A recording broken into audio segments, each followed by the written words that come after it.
Que alegria podermos partilhar com vocês a palavra de Deus hoje. Amém. Antes de começar o estudo da palavra de Deus, vamos orar mais uma vez. Pai querido que estás nos céus, ao abrirmos a Tua palavra, imploramos que o Espírito Santo seja derramado sobre mim e sobre os meus irmãos. Que o Senhor nos fale através da Tua palavra. Que o Senhor responda às necessidades dos Teus filhos aqui nesta noite. Ouve a nossa oração em nome e pelos méritos de Jesus pedimos. Amém, Senhor. Amém. Abra sua Bíblia em Mateus capítulo 5. Mateus capítulo 5, temos aqui as bem-aventuranças pronunciadas por Jesus. E eu quero falar para você sobre a última bem-aventurança, que está no verso 10 e verso 11. Diz assim: Bem-aventurados os perseguidos por causa da justiça, porque deles é o reino dos céus. Todos os apóstolos foram perseguidos, mesmo aquele que não foi martirizado, como o caso de João, mas ele foi perseguido. Foi jogado dentro de um caldeirão de óleo fervendo e depois foi lançado na ilha de Patmos. Todos sofreram, todos foram perseguidos. E Jesus está dizendo, bem-aventurados os perseguidos por causa da justiça, porque deles é o reino dos céus. Bem-aventurados são vocês quando, por minha causa, os insultarem e os perseguirem e mentindo disserem todo o mal contra vocês.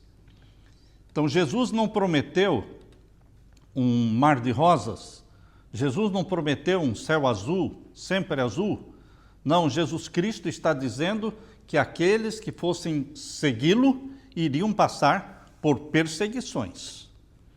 O mundo não ama os seguidores de Jesus.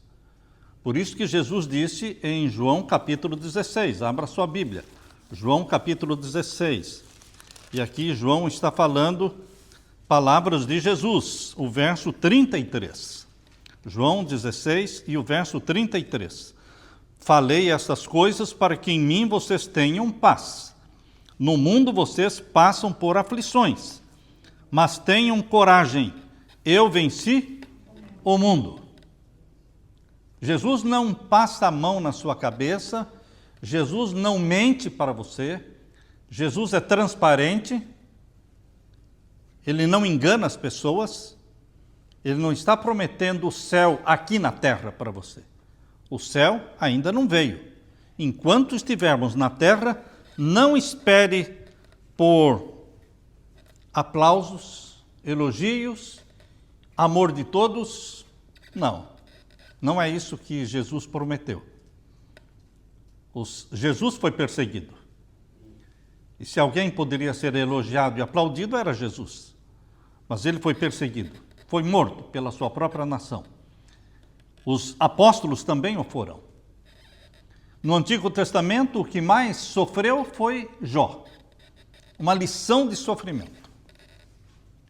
Mas ele era íntegro, ele era puro, ele era honesto. Aos olhos de Deus, um homem justo. Mas por que sofreu tanto? Porque aqueles que amam a Deus são perseguidos por Satanás. E Satanás ainda domina este mundo. No Antigo Testamento e no Novo Testamento, o príncipe deste mundo era Satanás. Jesus ainda não se tornou o príncipe deste mundo. Ele não implantou ainda o reino da sua glória. Portanto, no Antigo Testamento, Jó sofreu muito. Quando pensamos em provações na Bíblia, o primeiro nome que vem à mente costuma ser o de Jó. Ele não apenas perdeu todos os bens, abra sua Bíblia lá em Jó capítulo 1, não é? Jó capítulo 1, os versos 14 a 17. Jó capítulo 1 e o verso 14 a 17. Aqui diz: Veio um mensageiro a Jó e lhe disse: os bois estavam lavrando e as jumentas estavam pastando junto a eles. De repente, os sabeus atacaram e levaram tudo. Mataram os servos a fio de espada. Só eu consegui escapar para trazer a notícia. Enquanto este ainda falava, veio outro mensageiro e disse: fogo de Deus caiu do céu e queimou as ovelhas, os servos, destruindo todos eles. Só eu consegui escapar para trazer a notícia. Enquanto este ainda estava falando, veio outro mensageiro e disse: os caldeus se dividiram em 3 bandos, atacaram os camelos e os levaram embora. Mataram os servos a fio de espada. Só eu consegui escapar para trazer a notícia. Também este ainda falava quando veio outro e disse: os seus filhos e as suas filhas estavam comendo e bebendo vinho na casa do irmão mais velho. De repente, eis que se levantou um vento muito forte do lado do deserto e bateu contra os 4 cantos da casa. Ela caiu sobre os jovens e eles morreram. Só eu consegui escapar para trazer a notícia. É muita desgraça para um dia só, para um homem só. E ele era um homem íntegro, fiel, justo aos olhos de Deus. Porque aqui está no capítulo 1, verso 1, havia um homem na terra de Uz, cujo nome era Jó. Esse homem era íntegro e reto, temia a Deus e se desviava do mal. Queridos, o que é que nós estamos procurando neste mundo? Uma vida melhor do que a de Jó? Uma vida melhor do que a de Jesus?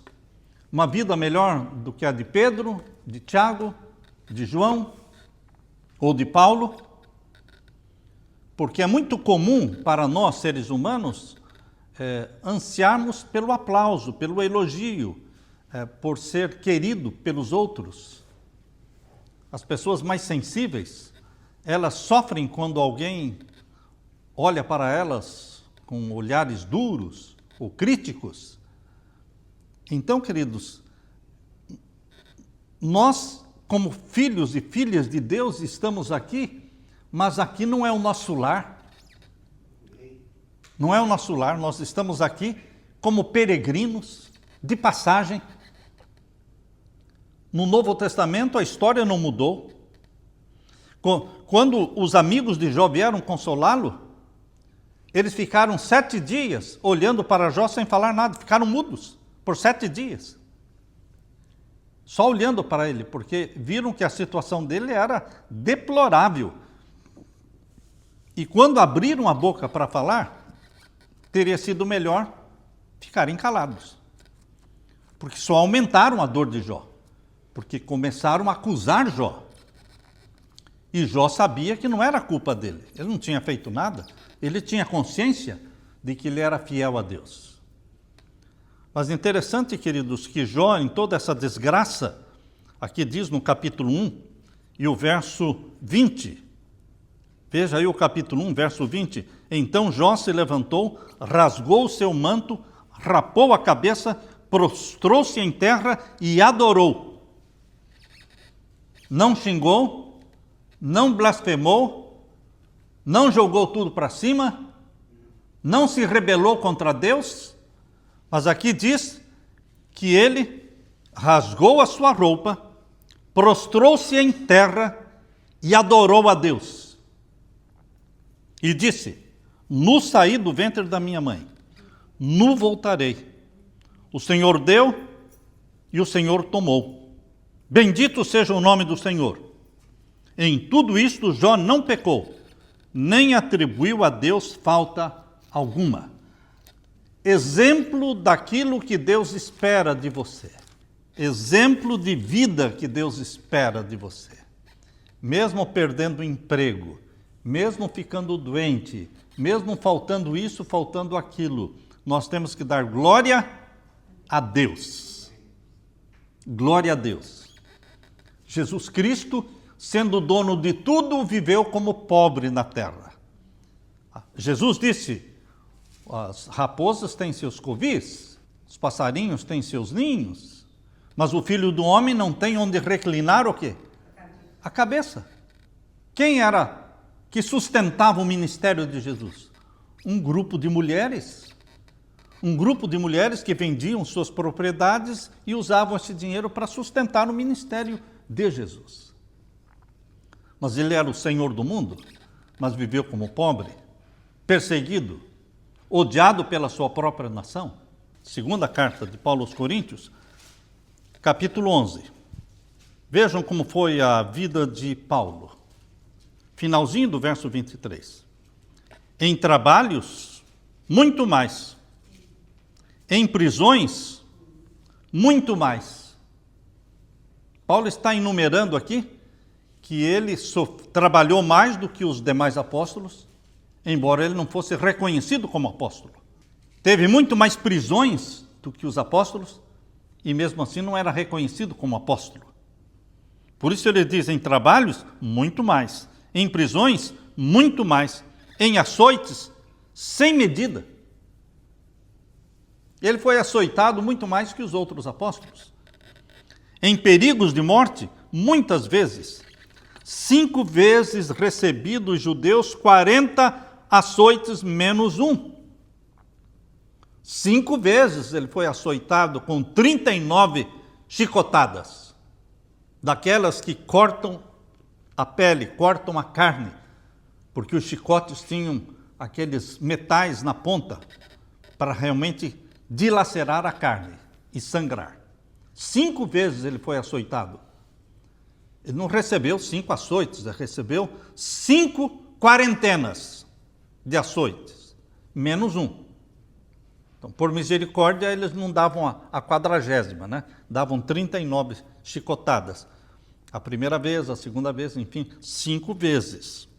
Recebi dos judeus 40 açoites, menos 1. 3 vezes fui açoitado com varas. 1 vez fui apedrejado. 3 vezes naufraguei. Fiquei 1 noite e 1 dia boiando em alto mar. Em viagens, muitas vezes, em perigos de rios, em perigos de assaltantes, em perigos entre patrícios, em perigos entre gentios, em perigos na cidade, em perigos no deserto, em perigos no mar, em perigos entre falsos irmãos, em trabalhos e fadigas, em vigílias, muitas vezes, em fome, em sede, em jejuns, muitas vezes, em frio e nudez. Além das coisas exteriores, ainda pesa sobre mim diariamente a preocupação com todas as igrejas. Muito sofrimento. Depois de Jesus, Paulo foi o que mais sofreu no Novo Testamento. E não era reconhecido como apóstolo. Não era aplaudido no mundo, nem na igreja. Porque muitas vezes nós queremos ser cristãos aplaudidos, reconhecidos. Queremos que a igreja nos ame. Queremos que todos, na saída, apertem a mão e dizem, olha, parabéns, parabéns. Estávamos precisando de um pastor como você. Olha que sermão maravilhoso. E quando ninguém fala nada, o pregador volta triste para casa. A minha esposa geralmente pergunta, alguém comentou alguma coisa do sermão? Quando eu digo, várias pessoas comentaram, quando eu digo, não, ninguém comentou. Acho que não gostaram, né? Queridos, é natural do ser humano, é o filho querendo agradar os pais, são os pais querendo agradar os filhos, são servos, empregados querendo agradar o patrão enfim, todo ser humano quer agradar. Esposa quer agradar o marido quer agradar a esposa. Nossa natureza espera por isso, mas nós temos que amadurecer. Nós precisamos amadurecer, porque Jesus não teve reconhecimento nem da sua família, Paulo não teve reconhecimento nem da sua família também, nem da sua igreja, porque não o reconheciam como apóstolo. Foi uma vida dura, e nós às vezes queremos uma vida fácil. Uma vida confortável. A igreja está morna, a igreja está vazia, porque está faltando perseguição. Está faltando perseguição.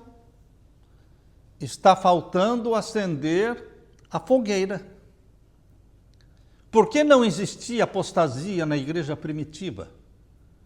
Porque na igreja primitiva, quem era cristão de verdade, com o risco de ser morto. Com o risco de ser morto. Mas hoje, com esta liberdade que existe, nós temos templos, não precisamos nos reunir nas cavernas, não precisamos nos reunir em casas, porque temos templos com ar-condicionado, então as pessoas não valorizam. Queridos, A igreja está morna por falta do fogo do ourives. Deus faz milagres quando você está em prova. Deus não faz milagres quando desnecessariamente, ou seja, quando você não está em teste. Eu estou lendo o livro do Pavel Goia. Ele disse que ele ficou 9 meses no quartel, no comunismo, e a questão do sábado coube a ele prisões, ameaças, insultos, muita provação para não trabalhar no sábado. Mas ele nunca trabalhou. E ele conta que ele tinha uma moeda, e essa moeda ele usava para ligar para a família e para a namorada também. Mas ele tinha uma moeda que, para falar no telefone público, era colocar a moeda, era para dizer oi e tchau. Não dava para falar mais nada. Porque era uma moedinha. Ele via os outros com um monte de moeda para falarem ali 30 minutos, 40 minutos. Ele só tinha uma moeda. Mas ele colocava aquela moeda e falava 30, 40 minutos com a família, com a namorada, e o telefone não desligava. E depois, quando ele colocava o telefone no gancho, a moedinha caía de novo, era devolvida para ele. E ele tinha aquela moedinha por 9 meses no bolso dele. E ele usava aquela moedinha cada vez para ligar, e era devolvida para ele, a mesma moedinha. Até que ele contou para um amigo isso, o amigo disse, não, eu não acredito nisso. Não, é verdade, não acredito. Então eu quero ver isso aí. Então foram para o orelhão. E ele fez, enquanto o amigo lá falando no outro orelhão, que estava usando um monte de moeda para falar com a família, ele não, ele só uma moeda e falou com a família o tempo todo.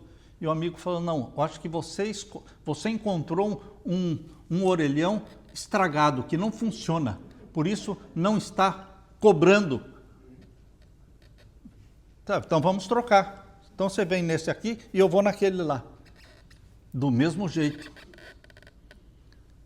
Não, eu acho que tem alguma coisa a ver com a sua moeda, então. Então, você usa a minha moeda, eu uso a sua. Da mesma forma. Só funcionava com ele. Depois de 9 meses, ele agora ia voltar para casa. Era o último telefonema que ele ia fazer para a família. Então ele foi com a sua moedinha lá no orelhão e ligou e falou com a família, 30 minutos, 40 minutos. Era a última vez, a última necessidade. Quando ele terminou, que pôs o telefone no gancho, a moedinha não caiu. Deus sustentou 9 meses com aquela moedinha. E ela era devolvida cada vez que ele telefonava. Deus faz os milagres na necessidade. Deus não faz milagres sem necessidade. Deus faz milagres na provação. Quando Deus abriu o Mar Vermelho para o seu povo, eles tinham um exército egípcio atrás deles, que estavam vindo para matá-los, para aprisioná-los novamente. Deus abriu o Mar Vermelho. Não foi sem necessidade. Quando Deus fez o maná cair por 40 anos, era no meio do deserto. Não tinha armazém, não tinha nada. Era comendo na mão de Deus. Deus atua na necessidade, na provação. Deus apagou a força do fogo dentro da fornalha ardente, onde os 3 amigos de Daniel foram jogados. Deus apagou a força do fogo com eles dentro da fornalha, não com eles fora da fornalha. Ou seja, Deus faz milagres no teste, ou seja, na provação. Deus fechou a boca dos leões, tendo Daniel dentro da cova dos leões, não fora da cova dos leões. O que eu quero dizer com isso? Deus vai permitir você ser jogado na cova dos leões. Eu não sei qual vai ser a sua cova de leões. Eu não sei qual vai ser a sua fornalha ardente. Mas o milagre ele é feito no teste, durante o teste, na hora da provação. João, o discípulo amado, não foi cozido dentro do caldeirão de óleo fervendo, mas o milagre não aconteceu nem antes nem depois. O milagre aconteceu durante o momento em que ele estava dentro do caldeirão de óleo fervendo. Entendem? Os mártires sentiam dores. E como é que na hora que o fogo estava queimando, eles estavam cantando? Queridos, Deus faz o milagre na provação. Não com você deitado na sua cama, balançando na sua rede, ou brincando na praia, ou assistindo televisão. Deus vai fazer um milagre? Não. Deus faz o milagre na necessidade, na provação. Meu querido irmão, minha querida irmã, Deus operou na vida de Jesus, ensinando a obediência para Jesus através do sofrimento. A Bíblia diz em Hebreus capítulo 5, que Jesus aprendeu a obediência através daquilo que ele padeceu. Ele padeceu. Por ser o Filho de Deus, e era filho único. Vocês já ouviram falar que filho único, às vezes os pais estragam, né? Porque tudo é para ele, os pais não querem que ele sofra tanto. Jesus era filho único. João Batista era filho único. Mas foram poupados?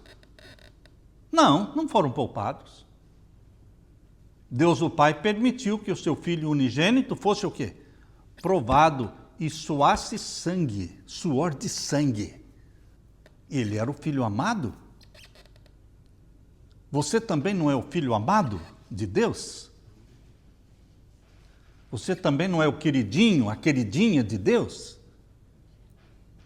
Então não duvide que você é. No momento em que você estiver passando por um câncer, porque os queridinhos de Deus também pegam um câncer. O avião também cai com os queridinhos de Deus dentro do avião. Deus permite que nós passemos por provações e às vezes Deus nos livra e às vezes Deus permite que eu morra, que um filho, uma filha de Deus morra. E muitos morreram como mártires. Ah, Deus vai livrar. Não, mais de 50 milhões de mártires Deus não livrou, eles morreram como mártires. Então não fique pensando, Deus vai me livrar, Deus vai me livrar. Não. Deus sabe o que ele faz. Pedro, Tiago, Natanael, enfim, todos os outros morreram como mártires. João não. Por que os outros sim e João não? Deus sabe. Deus sabe. Pense nos milagres que aconteceram na vida de José. Não na casa do pai, sendo acocado pelo pai, mas como escravo no Egito. A dor que ele sentiu com a separação do pai. A dor que ele sentiu quando acusado, inocente, ele foi acusado de ter abusado da mulher de Potifar e foi para a cadeia. E ele não ficou ali menos do que 12 anos. Não foi 1 mês, 2 meses que colocaram José na cadeia. Ele ficou cerca de 12 anos na cadeia. Queridos, Deus nos fabrica no fogo do ourives, na fornalha, para queimar o nosso orgulho. Depois de Deus ter ungido Davi como rei, Davi tinha cerca de 15 anos quando foi ungido como rei, mas ele só se assentou no trono de rei aos 30 anos. Ou seja, depois de ser ungido como rei, ele foi perseguido terrivelmente por Saul, por 15 anos. E podendo matar Saul, ele não matou. Queridos, Deus provou Davi, Deus provou José, Deus provou o Pai, provou Jesus, provou os apóstolos, Deus vai provar você também. Ninguém, nenhum de nós chegará no céu sem ter passado pelo fogo do ourives, para queimar os nossos orgulhos, para queimar as nossas vaidades, para queimar nossas sensibilidades, para queimar nossas ilusões com este mundo, ao ponto de você ficar desiludido com o mundo, ao ponto de você não esperar mais nada deste mundo. E você estar clamando, volte logo, Jesus, eu não espero mais nada deste mundo. Só vai piorar, só vai piorar. Aqui na segunda carta de Paulo aos Coríntios, capítulo 12, verso 7, Paulo diz assim: e para que eu não ficasse orgulhoso com a grandeza das revelações, porque ele escreveu quase que o Testamento inteiro, o Novo Testamento quase que inteiro foi escrito por Paulo. Isso poderia ter criado nele o quê? Orgulho. Mas para que eu não me orgulhasse das minhas revelações, que ele teve muito mais revelações que os outros, o que Deus permitiu? Espinho na carne. Deus permite algumas coisas. E às vezes ficamos revoltados porque Deus permitiu. Toda aprovação, meu querido irmão, que chega até você, passou pela mão do Pai antes de chegar até você. Você não é provado assim do nada. É de repente bateu o carro, de repente incendiou sua casa, de repente o teu filho pegou um câncer, de repente o seu filho morreu. Ah, Senhor, tudo isso passou pelas mãos do Pai. Será? Será não, com certeza passou pelas mãos do Pai. Ele mede, ele pesa, ele vê se você vai aguentar, se não vai aguentar, porque ele não permite que você seja aprovado acima do que você pode suportar, com a ajuda dele. Ele mede, ele pesa, ele avalia antes de liberar a aprovação. Isso ele fez com a vida de todos, inclusive de Jó. Ele mediu, ele pesou, ele colocou limites. Para Satanás ele colocou limites. Até aqui, Satanás. Daqui para frente, não mais. Então, queridos, Deus vai nos provar, está nos provando.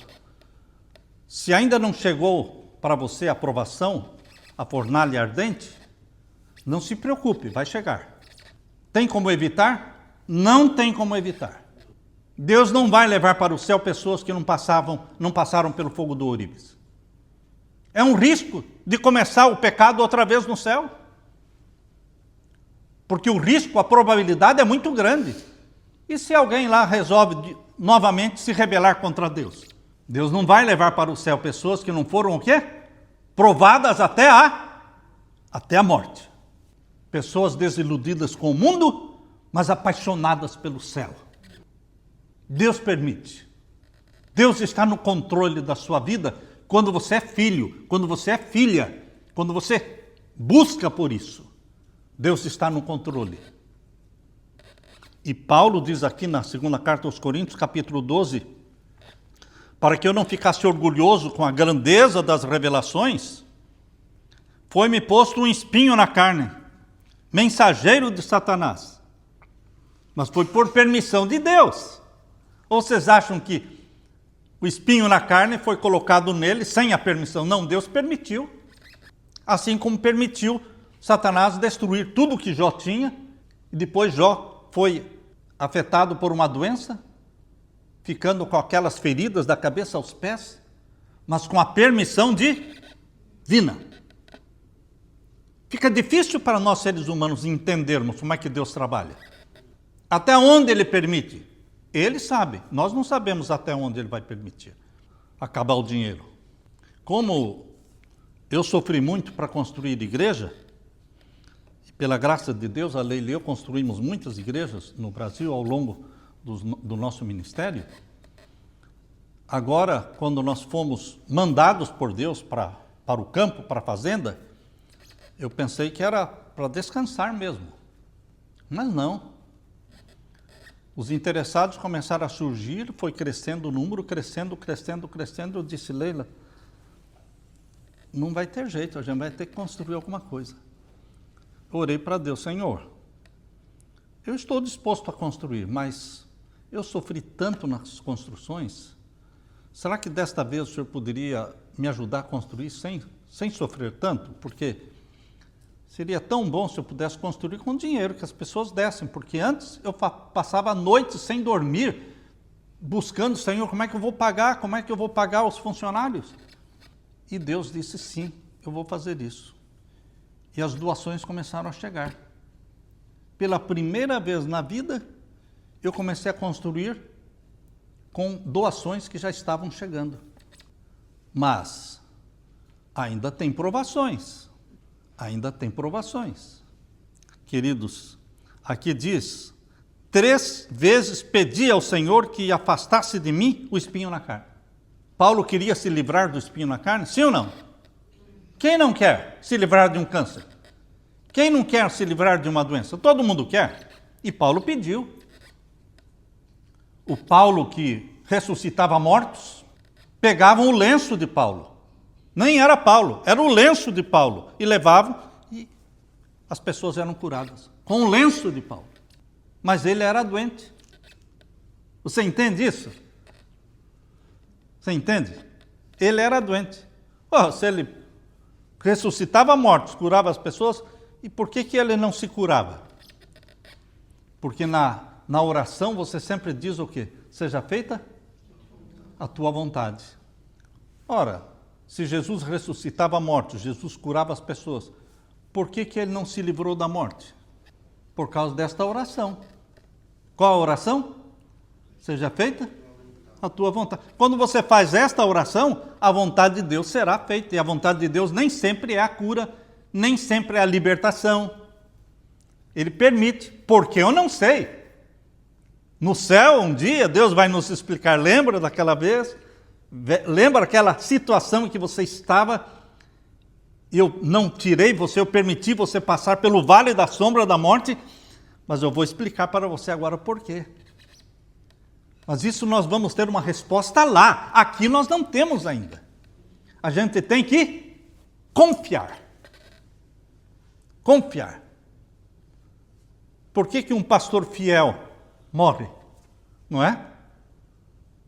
Não é verdade? Por que um homem de Deus, ganhador de almas, sincero, foi ceifada a sua vida assim?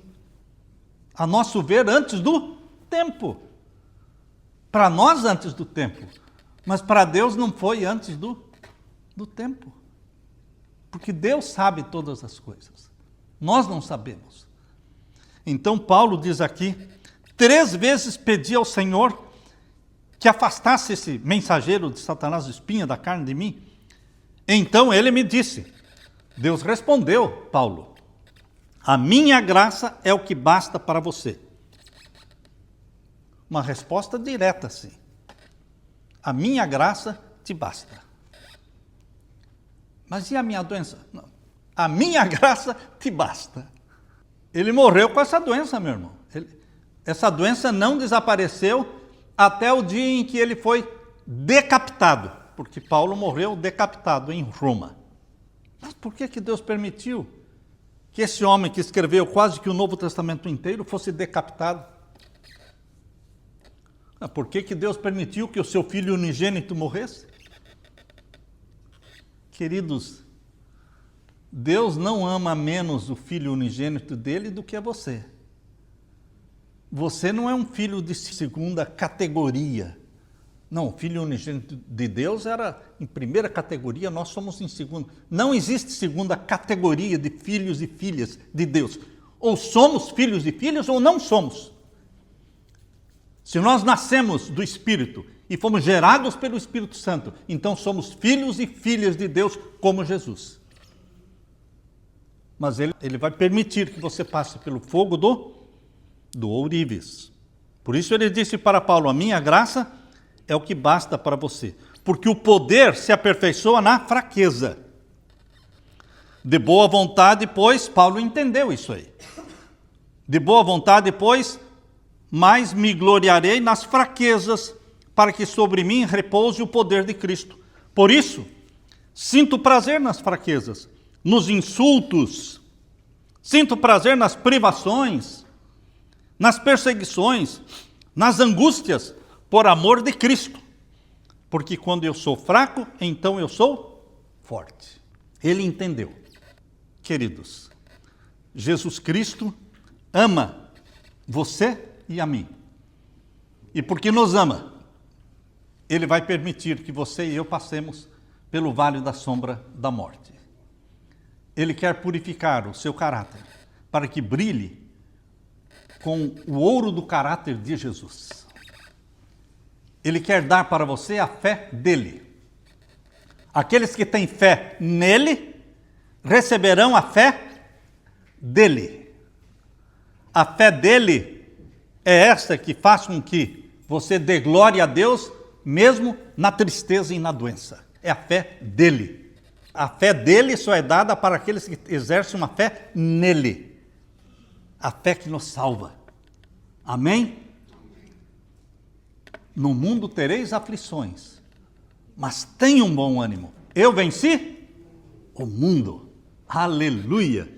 Que Deus derrame a bênção sobre você, o Espírito Santo sobre você. Em nome de Jesus. Deixe-me orar com vocês. Pai querido que estás nos céus, obrigado, porque existem privações, existem vales sombrios, existem doenças, mas nós entendemos que somos filhos e filhas do Pai Celeste. Nós entendemos que o céu não é aqui. O céu ainda virá, segundo a vinda de Jesus. Ele virá para nos arrebatar e para nos dar vida eterna, plena de alegria. Enquanto estivermos aqui, Pai querido, dá-nos o batismo do Espírito Santo e que Ele nos conforte, nos fortaleça e nos purifique e corrija em nós os nossos defeitos de caráter. Queremos que o Teu nome seja exaltado na nossa vida, como foi exaltado na vida de Jesus. Derrama o Teu Santo Espírito sobre nós, é em nome de Jesus que pedimos, e todos dizemos, amém, Senhor. Amém. Deus seja louvado.